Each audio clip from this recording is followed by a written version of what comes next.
First thing on my list tonight, airport security. Tired of this shit. There's too much of it. There's too much security at the airport. I'm tired of some guy with a double-digit IQ and a triple-digit income rooting around inside of my bag for no reason and never finding anything. Haven't found anything yet. Haven't found one bomb in one bag. And don't tell me, well, the terrorists know their bombs are going to be searched, so now they're leaving their bombs at home. There are no bombs. The whole thing is fucking pointless. And it's completely without logic. There's no logic at all. They'll take away a gun, but they'll let you keep a knife. Well, what the fuck is that?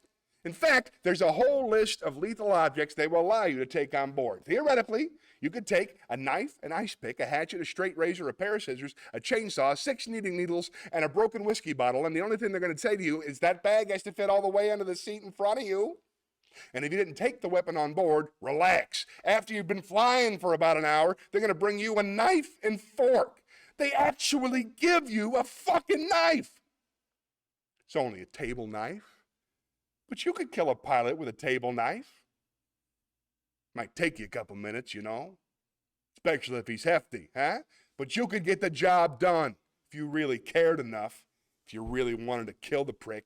Shit, there's a lot of things you could use to kill a guy with. You could probably beat a guy to death with a Sunday New York Times, couldn't you?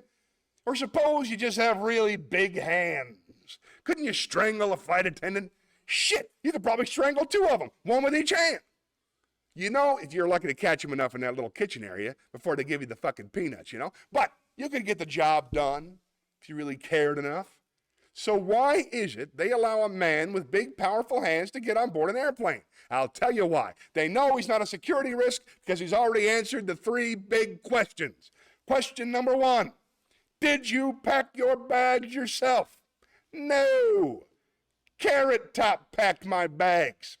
He and Martha Stewart and Florence Henderson came over to the house last night, fixed me a lovely lobster Newburg, gave me a full-body massage with sacred oils from India, performed a 4-way around the world, and then they packed my bags. Next question.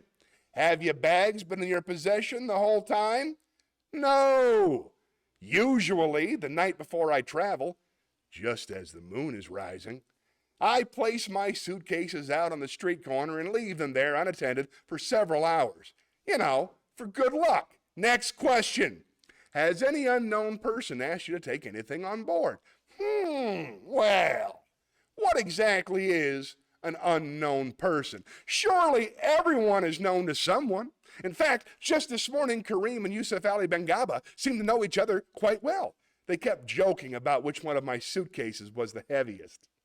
And that's another thing they don't like at the airport. Jokes, you know? Yeah, you can't make a joke about a bomb. But why is it just jokes? What about a riddle? How about a limerick? How about a bomb anecdote? You know, no punchline, just a really cute story. Or suppose you intended to remark, not as a joke, but as an ironic musing. Are they prepared to make that distinction? Why, I think not. And besides, who's to say what's funny? Airport security is a stupid idea, it's a waste of money, and it's only there for one reason, to make white people feel safe. That's all. The illusion, the feeling and illusion of safety, because the authorities know they can't make an airplane completely safe. Too many people have access. You notice the drug smugglers don't seem to have any trouble getting their little packages on board, do they? No. And God bless them too. Oh, and by the way, an airplane flight shouldn't be completely safe. You need a little danger in your life. Take a fucking chance once in a while, will you? What are you going to do? Play with your prick for another 30 years? What are you going to read People magazine and eat at Wendy's till the end of time? Take a fucking chance. Besides, even if they made all the airplanes completely safe, the terrorists would simply start bombing other places that are crowded. Porn shops, crack houses, titty bars, and gangbangs. You know? Entertainment venues. The odds of you being killed by a terrorist are practically 0.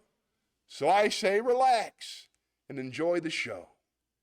You have to be a realist. You have to be realistic about terrorism. Certain groups of people, certain groups, Muslim fundamentalists, Christian fundamentalists, Jewish fundamentalists, and just plain guys from Montana are going to continue to make life in this country very interesting for a long, long time. That's the reality. Angry men in combat fatigues talking to God on a two-way radio and muttering incoherent slogans about freedom are eventually going to provide us with a great deal of entertainment, especially after your stupid fucking economy collapses all around you and the terrorists come out of the woodwork and you'll have anthrax in your water supply and sarin gas in your air conditioner. There'll be chemical and biological suitcase bombs in every city. And I say enjoy it. Relax. Enjoy the show. Take a fucking chance. Put a little fun in your life. To me, terrorism is exciting. It's exciting. I think the very idea that you could set off a bomb in a marketplace and kill several hundred people is exciting and stimulating, and I see it as a form of entertainment. That's all. Entertainment. That's all it is. But I also know that most Americans are soft and frightened and unimaginative, and they don't realize there's such a thing as dangerous fun. And they certainly don't recognize a good show when they see one. I have always been willing to put myself at great personal risk for the sake of entertainment, and I've always been willing to put you at great personal risk for the same reason. As far as I'm concerned, all this airport security, all the searches, screenings, cameras, questions, it's just one more way of reducing your liberty and reminding you that they can fuck with you anytime they want, as long as you put up with it, which means, of course, anytime they want, because that's what Americans do now. They're always willing to trade a little of their freedom in exchange for the feeling, the illusion of security.